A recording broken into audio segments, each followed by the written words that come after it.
Good morning and welcome to path of evolution.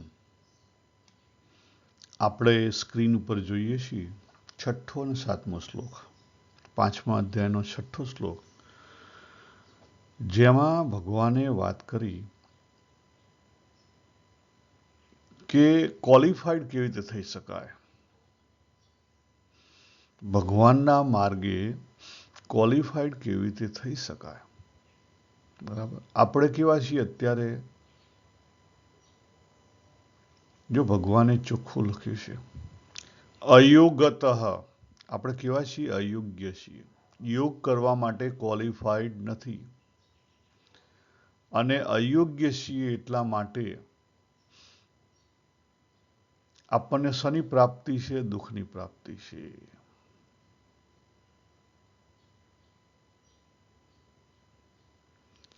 અયોગ્યને દુઃખ સિવાય બીજું હાથમાં કંઈ ના આવે,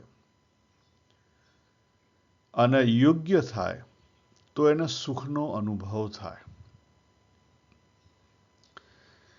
અને યોગ્ય વ્યક્તિના લક્ષણો બતાવ્યા. ત્રણ વસ્તુ ભગવાને મૂકી: વિશુદ્ધ આત્મા, વિજિત આત્મા, જીતેન્દ્રિય. અને આટલી વસ્તુ થાય તો પછી એની સ્થિતિ કેવી થાય?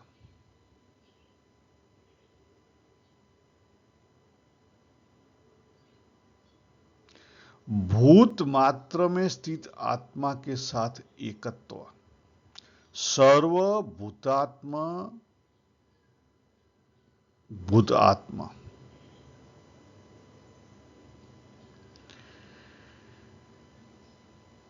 કેતા સાચો અનુભવી થાય. એટલે કેટલું થયું? ત્રણ સ્ટેપ થયા.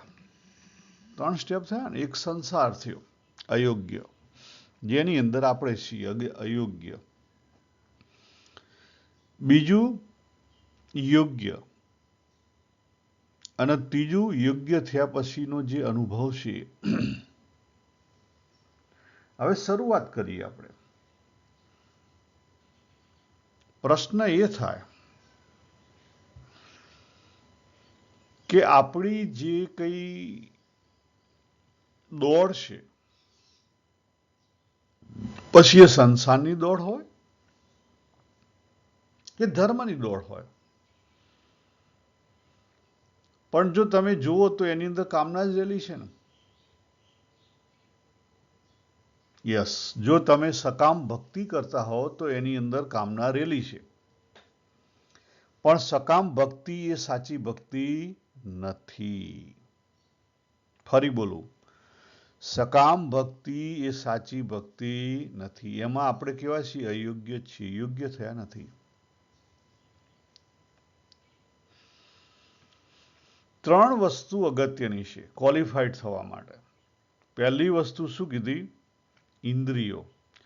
કહેતા ઇન્દ્રિયો તૃપ્ત પામે, કામનાનો વાસનાથી પર થઈ જાય.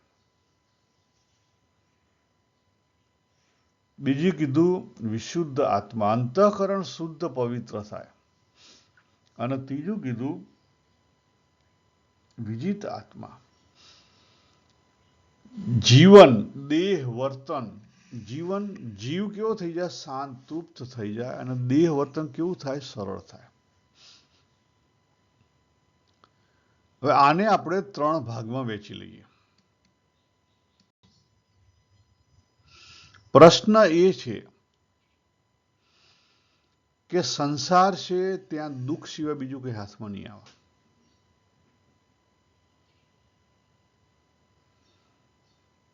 આપણને જોઈએ છે સુખ.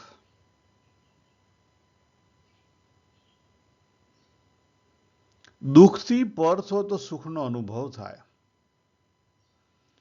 અને સુખનો અનુભવ થાય અને સાચો વ્યક્તિ જે સુખી વ્યક્તિ હોય એ પછી આનંદના અનુભવ માટે પ્રયત્નશીલ થઈ શકે, એના માટે એ દોડી શકે, એની શોધ કરી શકે. બીજો વ્યક્તિ નહીં. એટલે ત્રણ સ્ટેપ થઈ ગયા: દુઃખ, સુખ અને આનંદ. હવે આપણે જે આનંદ સમજીએ છીએ ને, આનંદ શબ્દ, હવે શબ્દના બધા ઇસ્યુ છે. કદાચ એવું કહી શકાય કે આપણને નિજાત્માનંદ, નિજ આત્મા આનંદ એની ખબર જ નથી, અનુભવ જ નથી. એ અનુભવ ખોવાઈ ગયેલો છે, આપણી અંદર જ છે, પણ ખોવાઈ ગયેલો છે. એટલે નિજ આનંદનો અનુભવ કરવો હોય તો તમારે બહાર જવાની જરૂર નથી. પણ બહાર જવાનું રોકી દઈએ તો ના થાય. બહાર જે દોડ છે એ ખરી જાય તો થાય, રોકવાથી ના થાય. યાદ રાખો, તમે જંગલમાં જતા રહો, સાધુ થઈ જાઓ. એટલા માટે તો ભગવાને સંન્યાસની વાત કરી. સંન્યાસ એટલે શું? 3 વસ્તુ. સંન્યાસ એટલે સમાજનો ત્યાગ નથી કરવાનો, કપડાનો ત્યાગ નથી કરવાનો, નામનો ત્યાગ નથી કરવાનો, વ્યવહારનો ત્યાગ નથી કરવાનો, આશ્રમનો ત્યાગ નથી કરવાનો,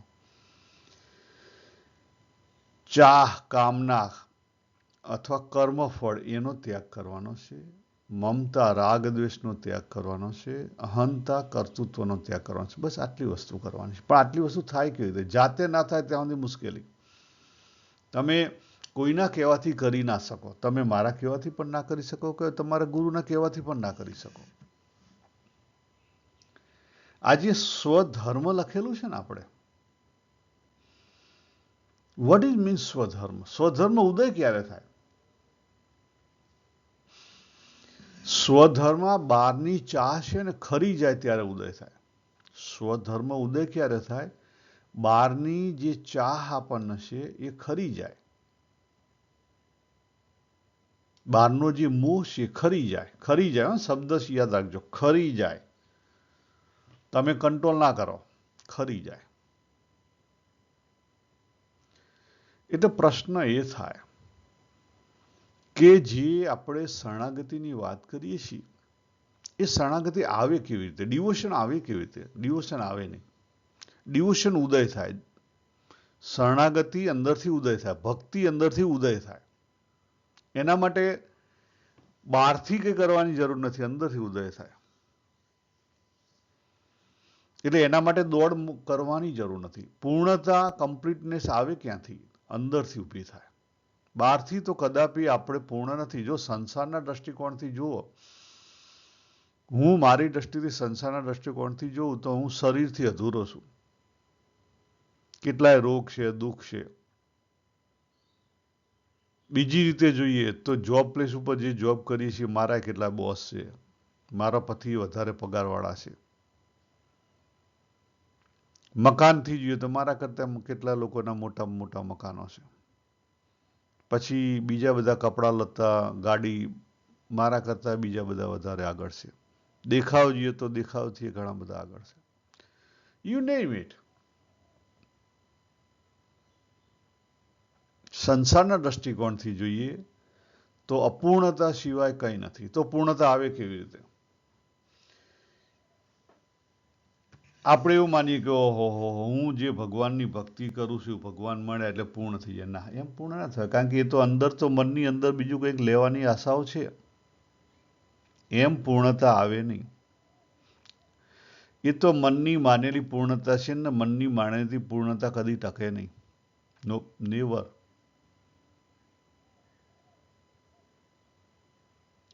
તો આપણે જે સ્ક્રીન ઉપર દેખાય એ બધા ઘણા બધા રસ્તા બતાવેલા આપણે, કે ભાઈ આપણે પોતે અનેકતામાં વહેંચાઈ ગયેલા છીએ. આપણે પોતે સમગ્રતાનો અનુભવ ના કરીએ ત્યાં સુધી આપણને ખબર ના પડે, સાચી ખબર ના પડે. બીજી વસ્તુ, ત્યાં સુધી જીવની પાસે બળ પણ ના આવે.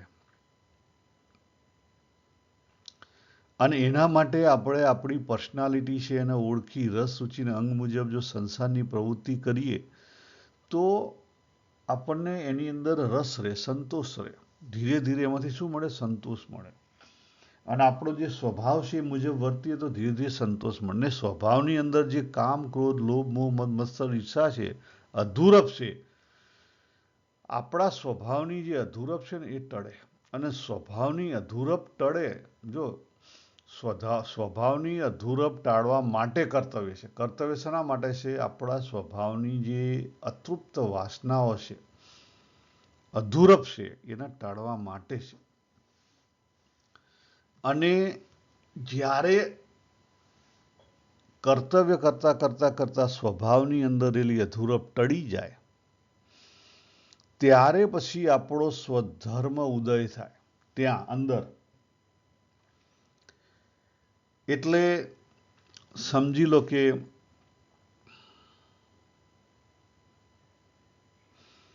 એક સેન્ટર છે, એની અંદર બીજું સેન્ટર છે. ખ્યાલ આવે? પહેલું સેન્ટર કયું? મારું. હું બહારથી જે ઇન્દ્રિયોથી, મનથી, બુદ્ધિથી જે બહારનો સંસાર ઓળખું છું, એ શું છે? સંસાર છે. એ સમષ્ટિ નથી, એ સંસાર છે.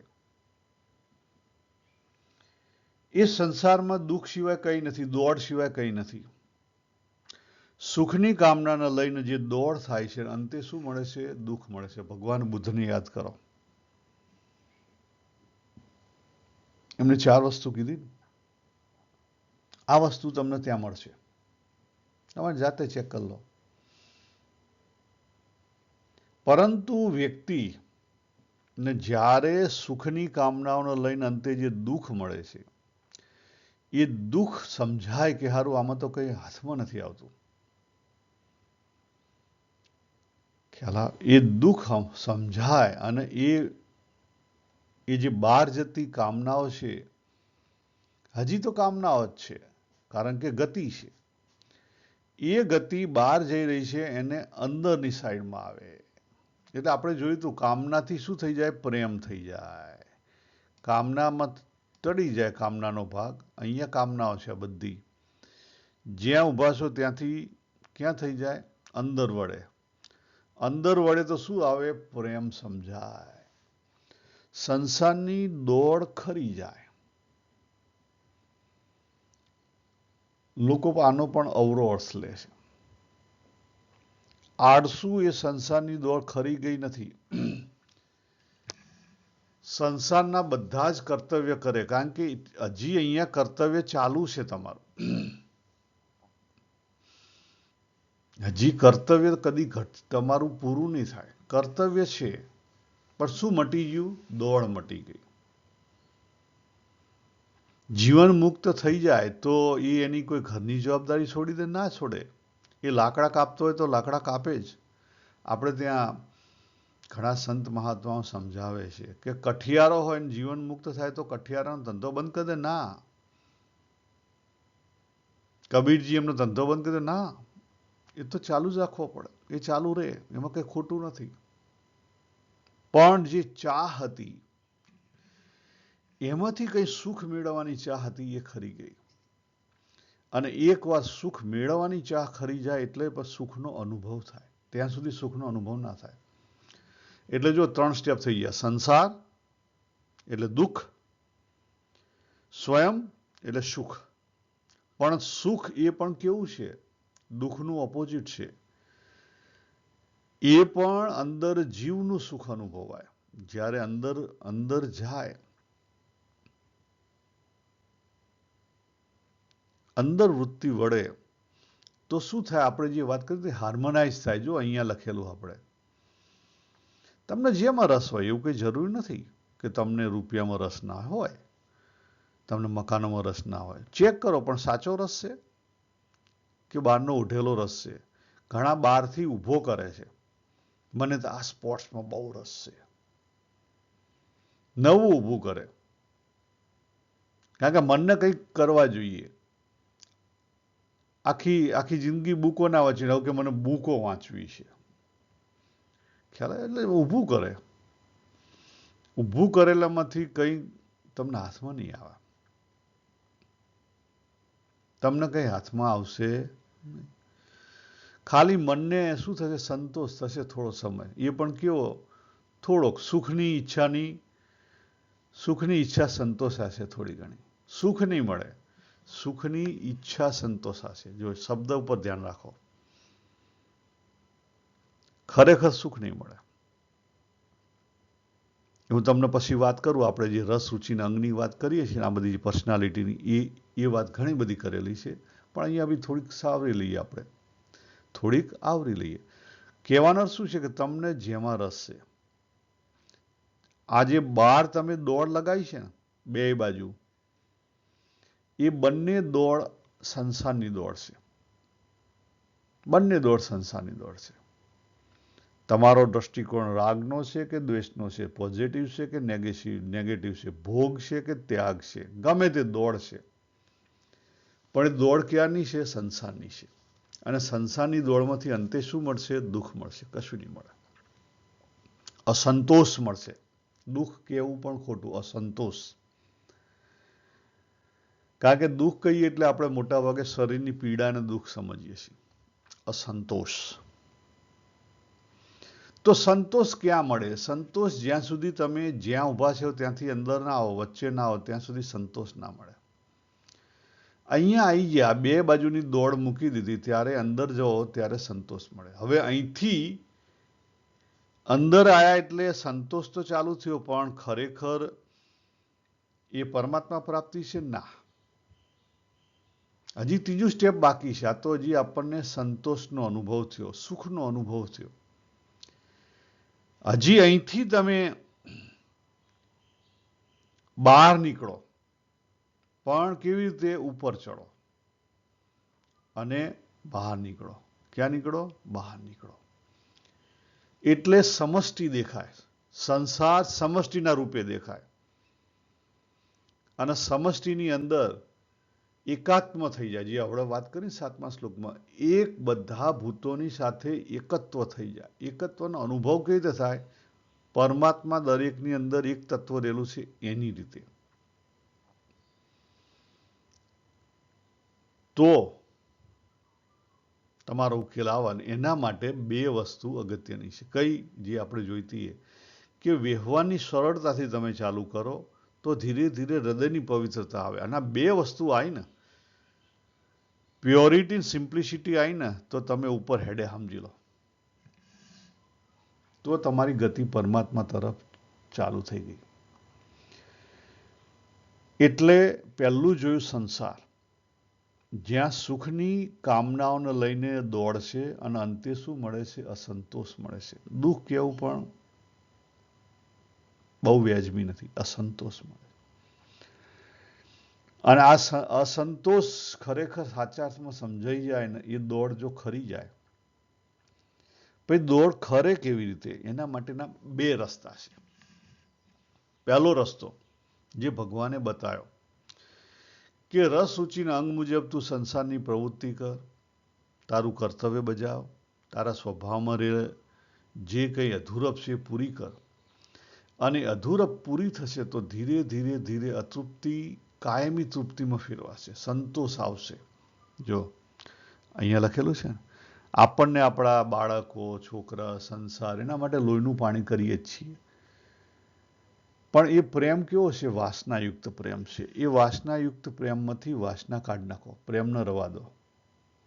આપણે આપણા પત્નીને પ્રેમ કરીએ છીએ, આપણા લાઈફ પાર્ટનરને પ્રેમ કરીએ છીએ, પણ એમાં મારા માટે છે એ શબ્દ કાઢી નાખો તો પ્રેમ ચોખ્ખો થશે, વાસના ટળી જશે.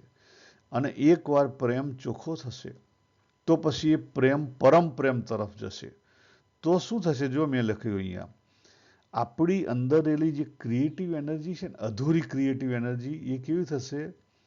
લીન થશે, ડિઝોલ્વ થશે. ઈંગલા ને પિંગલા બંને કેવી થશે? ડિઝોલ્વ થશે. અધૂરપ ટળશે. અને આ અધૂરપ ટળી, યાદ રાખો, આ અધૂરપ ટળી ને એટલે તમને સંતોષનો અનુભવ થશે. અને સંતોષ કેવો રહેશે? કાયમી તૃપ્તિ રહેશે. એટલે શરૂઆત ક્યાંથી કરવાની? કર્તવ્ય કરો. યસ, તમારો સ્વભાવને ઓળખીને કર્તવ્ય કરો. તૃપ્તિને ઓળખો, તૃપ્તિ અતૃપ્તિને ઓળખો. જો હું શબ્દ યાદ રાખજો, તૃપ્તિ અતૃપ્તિને ઓળખો. દાખલા તરીકે આપણે જે પીઝા ખાવા બહુ ગમતા હોય તો કેવા છે? તૃપ્તિ અતૃપ્તિ છે. એને ઓળખો અને એથી પર છો. તૃપ્તિ અતૃપ્તિથી પર કાયમી તૃપ્તિ તરફ જાઓ, કાયમી સંતોષ તરફ જાઓ. તો તમને સ્વધર્મની ઓળખાણ થશે. તો તમને સધર્મની ઓળખાણ થશે. સકામ ભાવનાથી પર થો તો નિષ્કામ ભાવના તરફ ગતિ થશે. અત્યારે અક્ષરધામ જોઈએ છે, ગોલોક જોઈએ છે, વૈકુંઠ જોઈએ છે, સ્વર્ગ જોઈએ છે, આ બધી સકામ ભાવનાઓ છે. એથી પર થઈ જાઓ. એટલે સંસાર ખરે કેવી રીતે? તો પહેલી વસ્તુ, રસ સૂચિના અંગનો સાચી રીતે ઉપયોગ કરો તો પહેલી વસ્તુ. બીજી વસ્તુ, તમે ઉપયોગ નહીં કરો તો ભગવાન તમને એવી જગ્યાએ ઊભા કરીને મૂકી દેશે ને, સંસારની અંદર ભગવાન એવી જગ્યાએ ઊભા કરીને મૂકી દેશે કે જ્યાં તમે ત્રાહિમામ ત્રાહિમામ ત્રાહિમામ થઈ જશો. અને ત્રાહિમામના અંતે તમને બોધ થઈ જશે. શું બોધ થશે? કે આમાંથી કદી સુખ મળશે નહીં. હારી જશો. જ્યારે અહમની હાર થાય, એક ક્ષણે શરણાગતિ ઉદય થાય. ખ્યાલ આવ્યો? જ્યારે અહમની હાર થાય જાતે, ખ્યાલ આવે, ત્યારે શરણાગતિ ઉદય થાય. અને એક વાર શરણાગતિ ઉદય થઈ એટલે પૂર્ણતાનો અનુભવ શરૂ થાય. પૂર્ણતા તરફ ગતિ થાય. મેળવવું નથી એટલે પૂર્ણતા આવી ગઈ. સાચો વૈરાગ્ય આવી ગયો, અંદરનો વૈરાગ્ય, બહારનો નહીં, અંદરનો. શબ્દનો નહીં, સાચા અર્થમાં. હવે આ અંદરનું સુખ કેવું હશે? કેવી રીતે ખબર પડે? કારણ કે એ તો કોક ભગવાન બુદ્ધ જેવાને પૂછીએ તો ખબર પડે, પણ એ પણ શબ્દના કારણે જેમ છે તેમ બતાવી ના શકે. અંદરનો વૈરાગ્ય કેવો હશે? એ તો કોક નિષ્કુળાનંદ સ્વામીને પૂછીએ તો ખબર પડે, પણ એ પણ જેમ છે તેમ તો બતાવી ના શકે. અંદરનું સુખ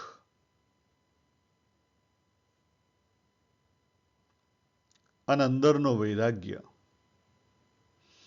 અને અંદરની પૂર્ણતા. આપણે નિષ્કુળાનંદ સ્વામીનો પ્રસંગ જે છે ધોલેરાનો, એને ફરી યાદ કરી અને પૂરું કરીએ.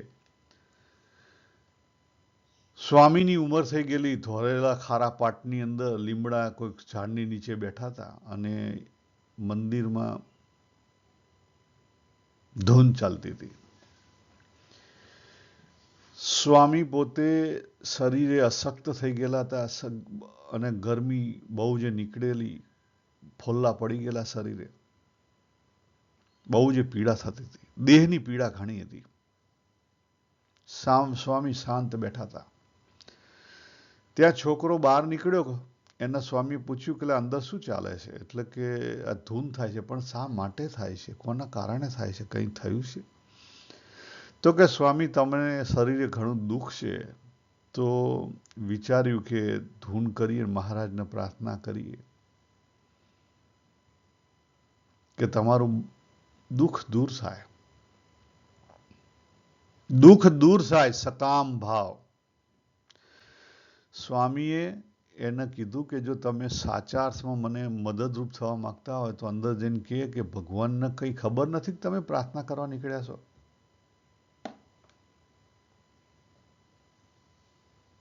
ખ્યાલ? આ જે એમની જે ચેષ્ટા થઈ ને એની ઉપરથી આપણને ખબર પડે કે અંદરથી કેટલા પૂર્ણ હતા. એ પોતે અંદરથી પૂર્ણ માણસોએ પોતે જાણે કે ભગવાન સર્વ કરતા હતા છે. ભગવાન સર્વ કરતા હતા છે. એ જ્યાં રાખે ત્યાં બરાબર છે. હવે આનાથી પણ એક અતિનો પ્રસંગ તમને કહું. એક અતિનો, હા, અતિનો. તમે જો મહાભારત વાંચો અને પછી ભગવદ્ ગીતા, પછી જે આખું મહાભારતનું યુદ્ધ થયું પછી ભીષ્મ પર્વ આવે છે. ભીષ્મ પાસે ભગવાન 5 પાંડવોને ધર્મનું શિક્ષણ લેવા માટે મોકલે છે. આ ધર્મ શબ્દ અધૂરો છે, કારણ કે આપણે જે સમજીએ છીએ ધર્મ એ ધર્મ નથી. ધર્મ અંદરથી ઉદય થાય. ધર્મ એટલે સ્પિરિચ્યુઆલિટી, સ્વધર્મ. એની શીખ લેવા માટે ભગવાન 5 પાંડવોને ભીષ્મ મહારાજ પાસે મોકલે છે, જે બાણશૈયા પર સૂતેલા હતા. હવે પ્રશ્ન એ થાય કે ભગવાને આવું કેમ કર્યું? કારણ કે ભીષ્મ તો અવળા પક્ષી હતા, એ તો ભગવાને નતા સમજી શકે. જો બહારના દ્રષ્ટિકોણથી જોઈએ તો ભીષ્મ અવળા પક્ષી હતા, પણ ભગવાન જાણતા હતા કે ભીષ્મ અવળા પક્ષી નથી. ભીષ્મ જ્ઞાની ભક્ત છે, એ ભગવાનની મરજી સમજીને વર્તેલા છે, નિયતિની મરજી સમજીને વર્તેલા છે. અને આવા એક્ઝામ્પલ તો બહુ ઓછા મળે. સારામાં તો બધા ઉભા રહે. નિયતિએ એમને ખોટા પક્ષે ઉભા રાખ્યા તો ખોટા પક્ષે ઉભા રહ્યા, પણ કેવા ઉભા રહ્યા? જળ કમળવત ઉભા રહ્યા. કેવા ઉભા રહ્યા? જળ કમળવત ઉભા રહ્યા. ખોટા પક્ષે પણ જળ કમળવત ઉભા રહ્યા. એ સાચા જ્ઞાની. આપણે જ કેવું જોઈએ છીએ? આપણે બધું સારું હોય ત્યાં જ જોઈએ છીએ કે ત્યાં જ જ્ઞાની હોય. ના, એવું ના હોય. જ્ઞાની માટે કોઈ પક્ષ નથી. જે ભગવાનનો સાચો ભક્ત થઈ ગયો એના માટે કોઈ પક્ષ નથી. સારું ખરાબ એના માટે નથી. એ સારા ખરાબથી પર થઈ ગયો,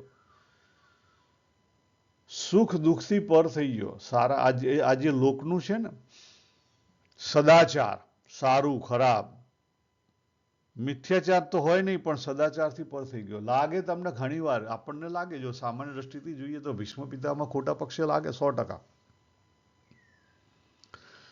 પરંતુ આજે ભગવાને જે પ્રમાણે પાંડવોને એમની જોડે શિક્ષણ માટે મોકલ્યા આફ્ટર મહાભારત, એ ઉપરથી ખબર પડે કે ના, ભીષ્મ પિતામાં ભગવાનના સાચા ભક્ત હતા. અર્જુન કરતા પણ મોટા ભક્ત હતા. અર્જુન પહેલા એ સાચા ભક્ત થઈ ગયેલા હતા. અર્જુન તો ભગવદ્ ગીતા અંદર ગઈ ત્યારે ભક્ત થયો સાચા અર્થમાં. ત્યાં સુધી તે ભક્ત નતો થયો. ત્યાં સુધી તો એ ભાઈબંધ કે હા ના બરાબર, ભાવવાળો હતો, બરાબર છે, પણ એથી વિશેષ નહીં. જ્યારે ભીષ્મ પિતામહ આખી જિંદગી ખોટા પક્ષે ઉભા રહ્યા. જો વિચાર કરો, કેટલી કઠણ પરીક્ષા આપી. નિયતિએ જ્યાં રાખ્યા, જેમ રાખ્યા તેમ. આપણને થાય કે એ તો એમનું જે વરદાન હતું, એમણે જે એમની મધરને આપેલું એને લઈને ઉભા રહેલા. ના, એવું નથી. એ બરાબર છે, પણ એવું હોત તો ભગવાન એમને મોકલો જ નહીં. બહારની દ્રષ્ટિથી એ બધું લાગે છે આપણને, પણ અંદરથી એવું નહોતું. અંદરથી મહાન જ્ઞાની હતા. અને ભગવાનની મરજી જેમ હતી, ભગવાનની મરજી કેવી રીતે ખબર પડે તમને? કે આપણને કે ભગવાન કેવા આવે છે? ના, કેવા નહીં આવતા. તો મરજી કઈ? મરજી એ જ નિયતિ જે ક્ષણે જ્યાં ઉભા રાખે ત્યાં ઉભા રહે. નિયતિ એટલે શું? નિયતિ એટલે આપણને જીવનની અંદર જે પરિસ્થિતિ આવે છે એ પરિસ્થિતિને તમે જેમ છે તેમ 100% એક્સેપ્ટ કરો. એનું નામ નિયતિ.